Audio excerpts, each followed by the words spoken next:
Hello, duelist, Tombox and Nishi, and today we are doing the set analysis of Dimensions of Chaos.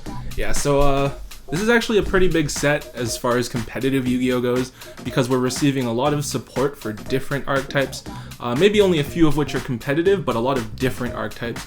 And we're getting quite a few good generic cards that will, like a lot of different decks will be able to use. And it's also introducing new archetypes for us to play. That I'm pretty excited about. There's Magispectors, Gradles, there's a lot of great things coming, but this set is actually a lot cheaper than most people expected.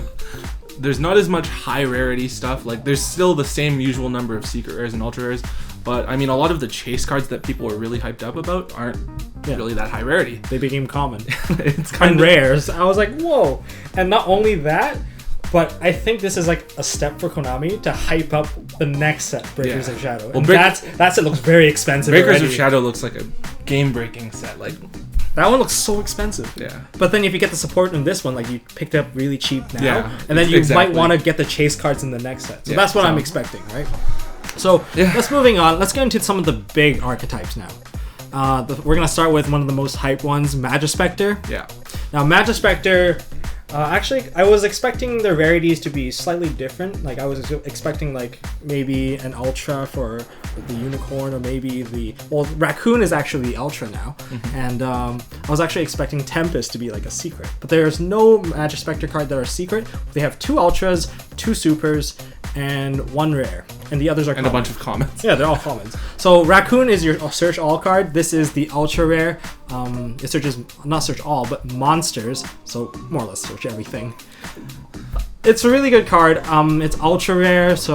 And this is one card that you would probably, or if not guaranteed, play 3 of. Not only that, the other ultra rare is Magispector Tornado. That is also an ultra rare. And that is the tribute 1 win spellcaster to banish 1 monster on your opponent's side of the field.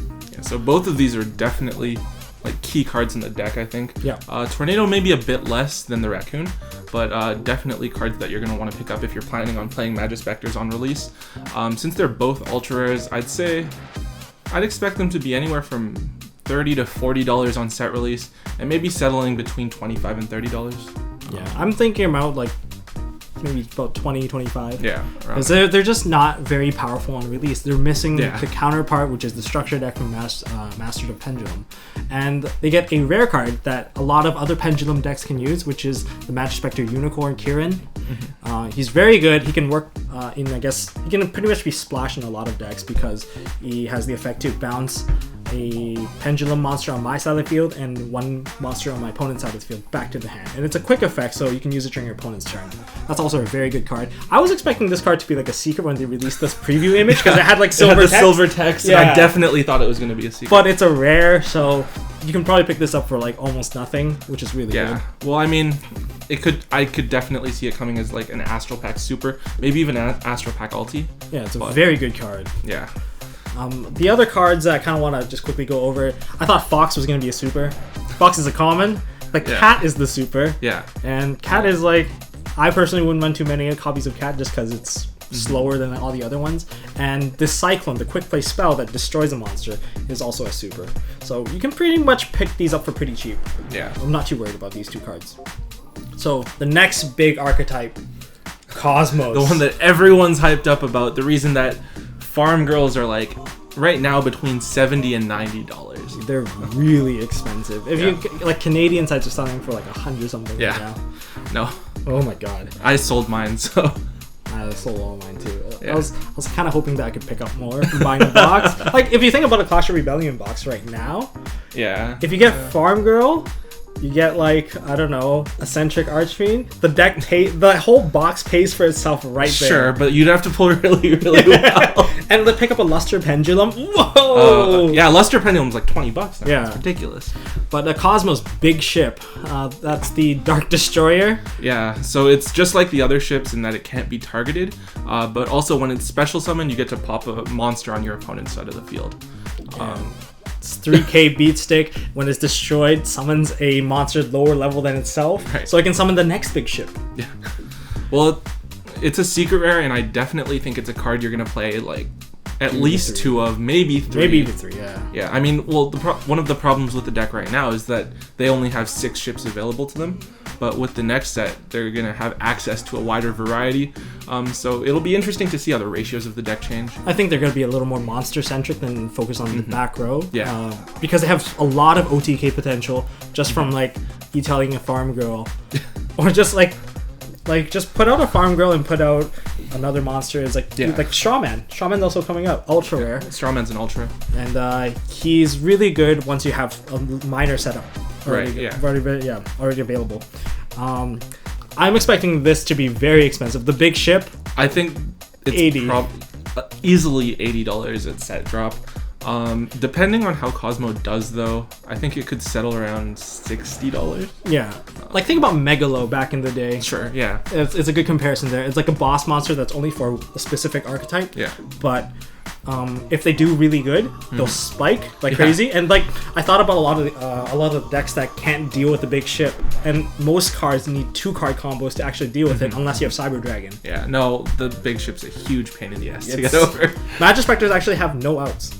Unless you run Moonmere Shield, Cyber Dragon, Moonmere Shield, or Ignister Prominence. Okay, yeah. Like, there's no out. Like, you can't fight this thing. You can't target it. Like, something like Burning Abyss would have a really tough time getting over that. Yeah, ship. it's too big. And then even after you kill it, you have another ship to deal with. It replaces itself. So, I mean, depending on how, like, the meta game goes, Cosmos with Dark Destroyer and the other new cards that they're getting in this set, they definitely have the potential to be like top tier over the next few months, like at least until the Master of Pendulum structure deck drops, right? Yeah, for the next month, it's gonna be Cosmos all over the place. That's our expectation. That's definitely what we're expecting, right? Because Magic Specters and Performage aren't at full power until December when they get the Master of Pendulum structure deck, and even Performage isn't at full power without the Wizard. So yeah, it's gonna be difficult.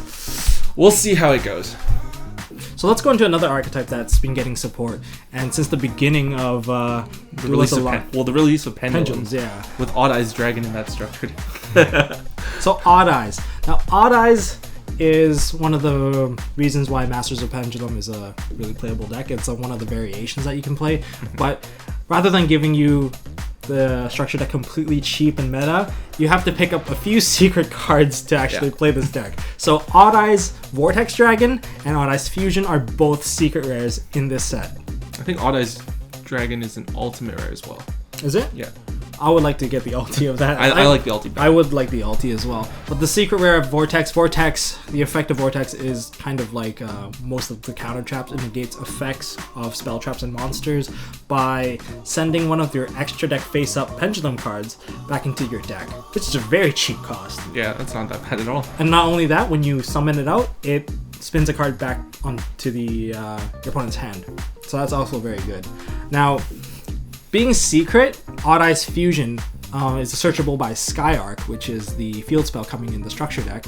Odd Eyes Fusion can pretty much just summon out a free Odd Eyes Vortex Dragon by using 2 cards in your extra deck that are Pendulum and Odd Eyes, and then you just send it to the graveyard, summon it out for free. But I think your opponent has to have two monsters, right? Yes, they have to control 2 monsters. Yes. But being a searchable card through Skyark is a very good card. I think most people play 2 of, not 3. I think 3 is a bit much because you can't actually fuse that many cards out. Most people only play 2 Odd Eyes Vortex in their deck, and usually one of them is summoned out through Odd Eyes Absolute Dragon. So there's that. But seeing that it's a secret rare and you need 2 of for most of these, I'm expecting this card to be about $25 to $30 on the drop. Yeah, I think that's fair. I'd say around $30 for each, and like maybe once the set settles down a little bit, maybe closer to 20. Yeah. I mean, they're cards that are very specific to the deck that they're being played in, so it's not like Pot of Duality or anything where it's gonna have this ridiculous price tag. Yeah. And it's not a very popular deck, I don't think. Like a lot of it'll be very strong for sure. It's definitely one of the more competitive contenders in the coming months. But some people actually have tried to put these as a generic splash. They put in some of the Odd Eyes cards inside their extra deck, and then they play Odd Eyes Fusion to get out a free -1 on them, and then a free negation, especially for decks that run Pendulums. So yeah, there's that option too. Now, one of the best archetypes that we haven't really talked into yet, Performages. 2 cards only. Performage, Plushfire, and Mirror Conductor. Yeah, Plushfire's Flame Mascot. And they're common! I was expecting Mirror Conductor to be a secret and Plushfire to be an ultra personally, but Konami has blessed us and let me play a deck that's cheap for once and made them common. So let's not rush into things by saying that deck is cheap. If you think about all the cards that you need right now, the price has, like, whenever something is cheap on one end, the other cards get hyped up and they become expensive. Yeah. Luster Pendulum. I already have my set. If you guys didn't pay attention to my Market Watch video last time, I said you guys should pick them up. They could go to 20. They did go to 20. They are at 20, right? I picked them up when they were 5 each, so it was all good. And you also need Eccentric Archfiend in the deck. Yeah. Those are like 70, so they're not exactly cheap. The core of the deck is cheap, I guess. Yeah. If you want to play a budget, you can actually try the budget version, but it's not going to be as competitive. Yeah, there are definitely those more, like, not Performage specific, but more generic good Pendulum support cards. Yes, those are very expensive. Those are the things that you should be picking up and that are probably going to see more play over as Pendulums get bigger and bigger. Yeah, I'm actually a bit surprised that the entire Performage archetype is common. Yeah, I don't think there's anything high rarity from it. Yeah, like, I expected Damage Juggler, Trick Clown, and all these cards to be really high rarity, but they're not. So Konami, I guess, it's a great way to hype up the coming cards to support it. They did us a favor. Now, let's go on to some of the not so big archetype. These are decks that I kind of deem them as like rogue decks, maybe tier 1.5. So let's start with something that's a little more interesting and a little more to the, like, favoring the fans. BLS.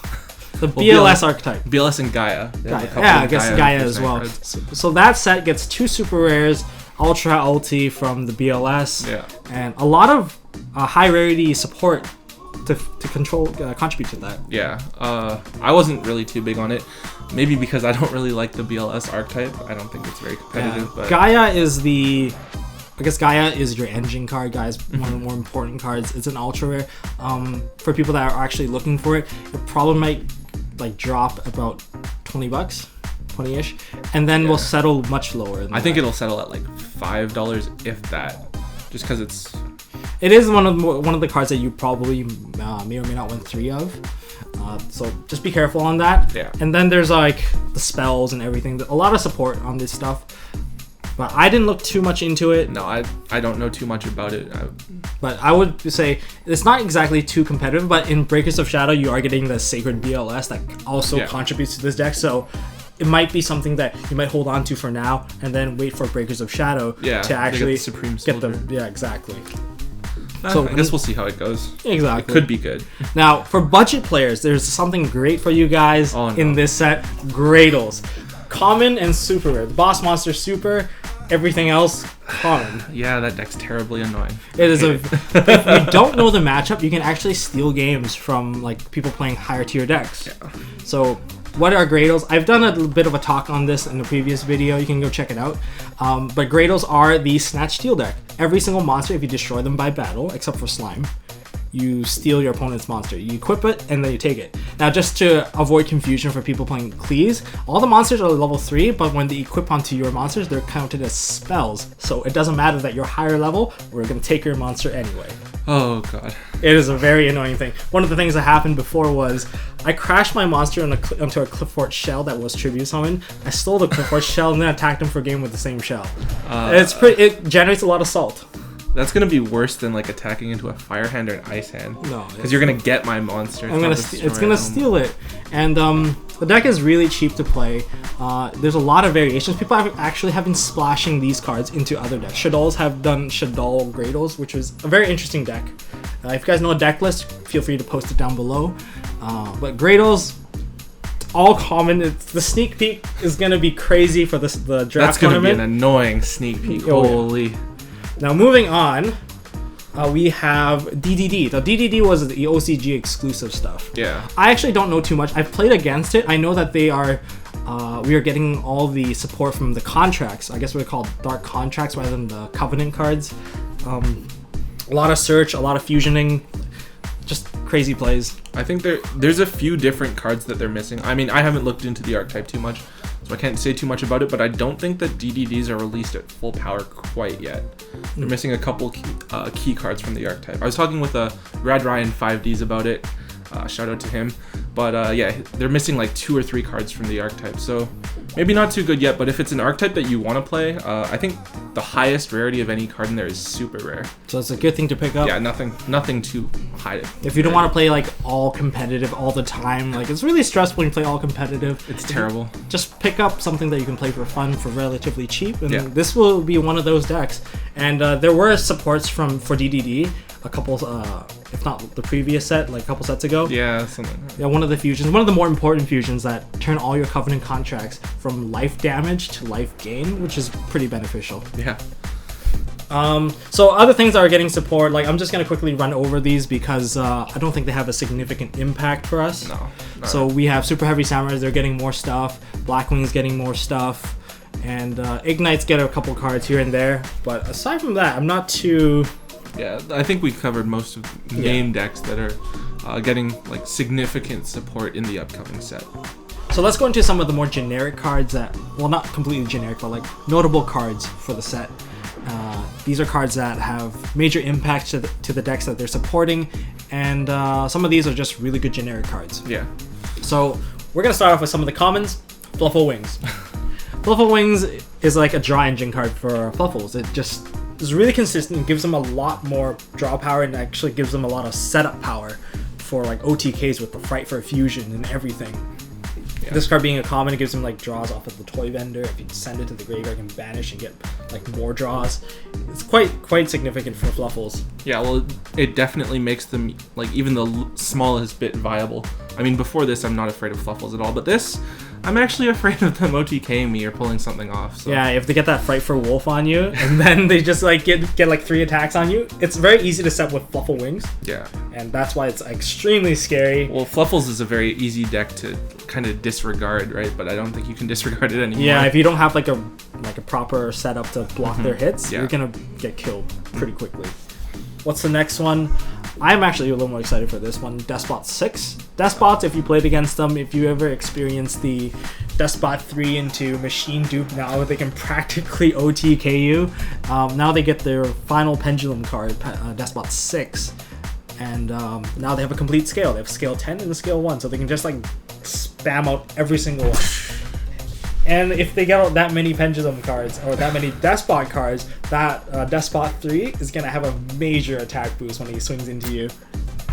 Yeah, so the last common card that we're going to go over, it's a card I actually thought was going to be secret rare, but Grand Horn of Heaven. Oh man, I thought it was going to be secret as well.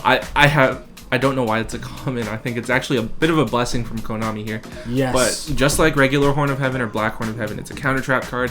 And when the monster is summoned, you flip it, and it ends the main phase. And then they draw a card. Now this one negates special summons.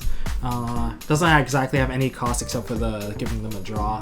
It's not that bad because it's a very good tempo card. Like if your opponent like Pendulum summons like 5 cards on you, and then you flip this card on them. Yeah. They all get sent to the graveyard.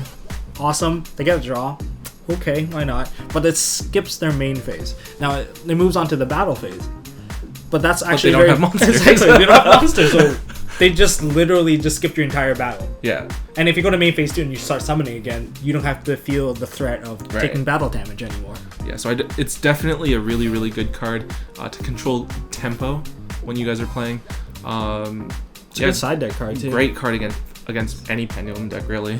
Yeah, I've like it's been used against me online quite a bit, and I find it the main phase thing is actually very annoying, especially like you draw into a really nice card that you could use right away, but it skips that phase. You just feel really bad about it. Yeah.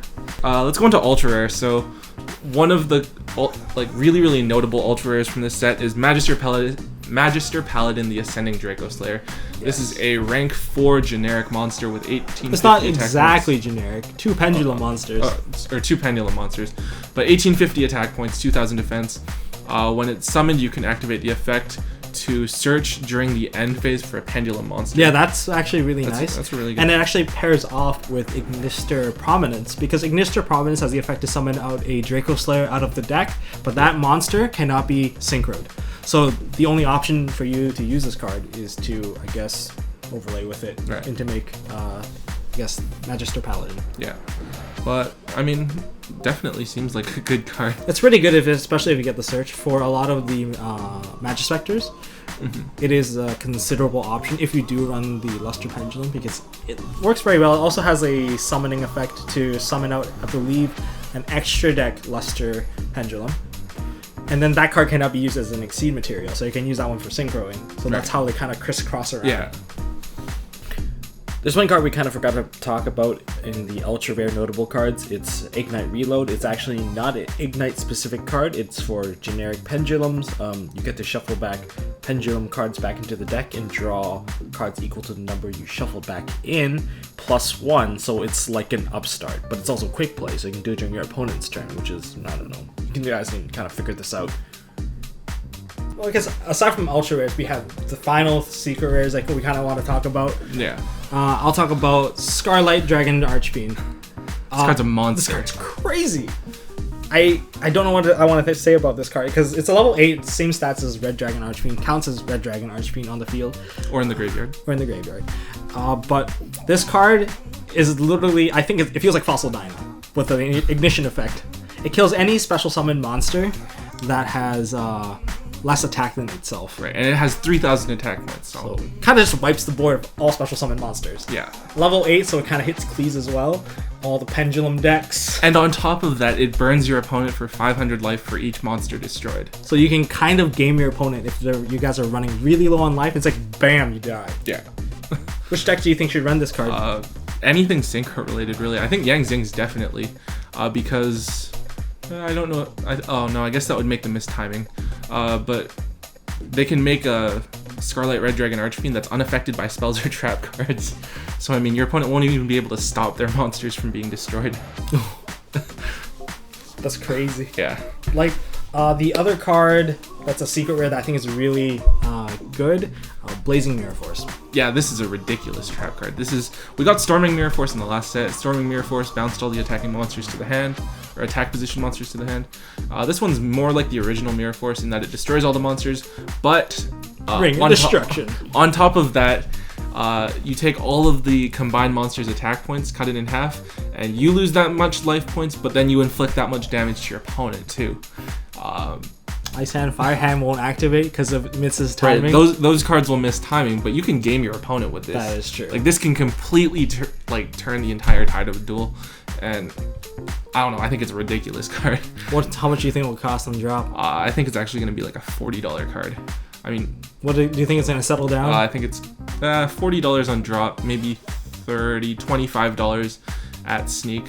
Or, sorry, as the card settles down, but it doesn't work against Magispectors because they can't be destroyed. Well, they can't, yeah. So you gotta really consider your Mirror Force options. You can most Magispector players, if you're gonna play against them, you might use the option of Storming instead. Right. Because only use Storming after the Pendulum.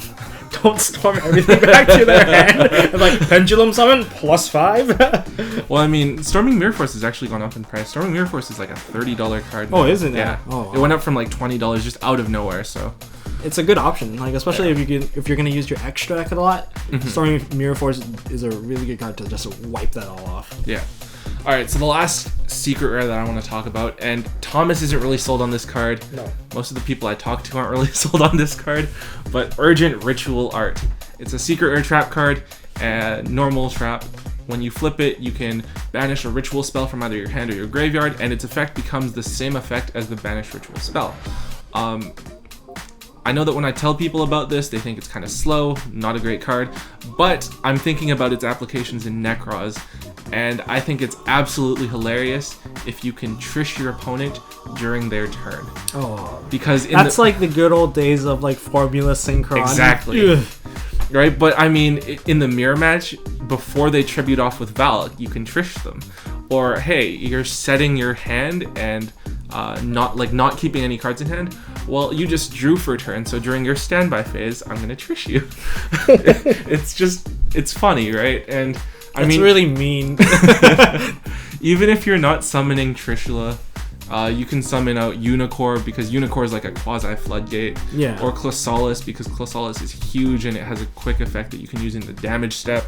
I just think there are applications for it in Necros that I definitely think the Chrysalis is very good, especially against shit dolls. Like that's how I win all my shit doll matchups in regionals. It's a win all card. They can't run it over. Yeah. And then when they set monster just to get rid of it, it's a bit too slow because I can get rid of your set monsters.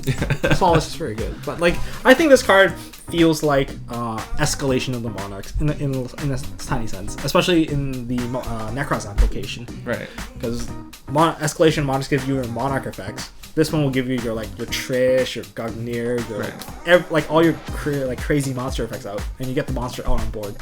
So in that application sense, it's good, and I like it that it's not a continuous trap. Right. Because if it's a continuous trap, you're gonna get counter trished. You're gonna get counter trished. Yeah. I don't know. I think it's more of a gimmicky card, right? So I think that at set drop, it's gonna be like $15 to $20, but I think it'll settle at like $5 to $10.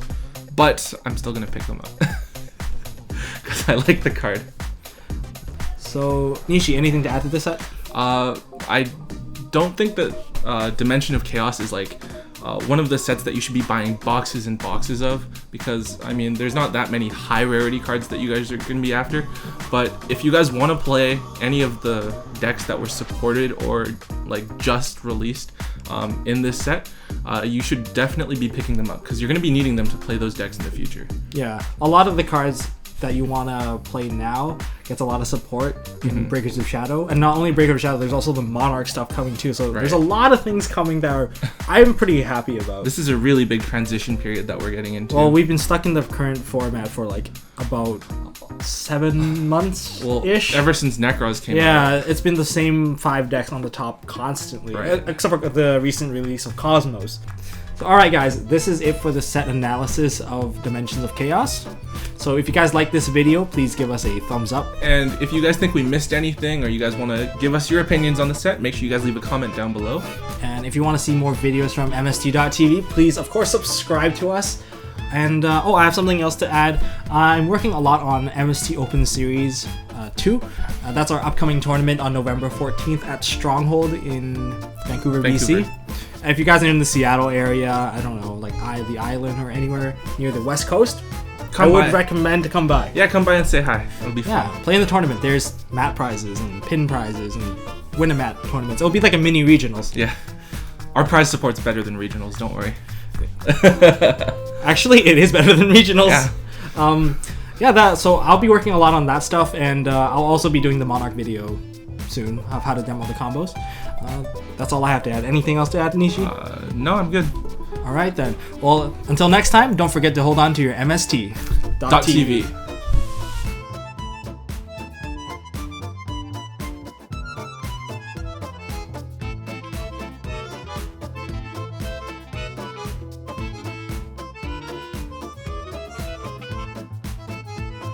I guess that's it for this set. Wow.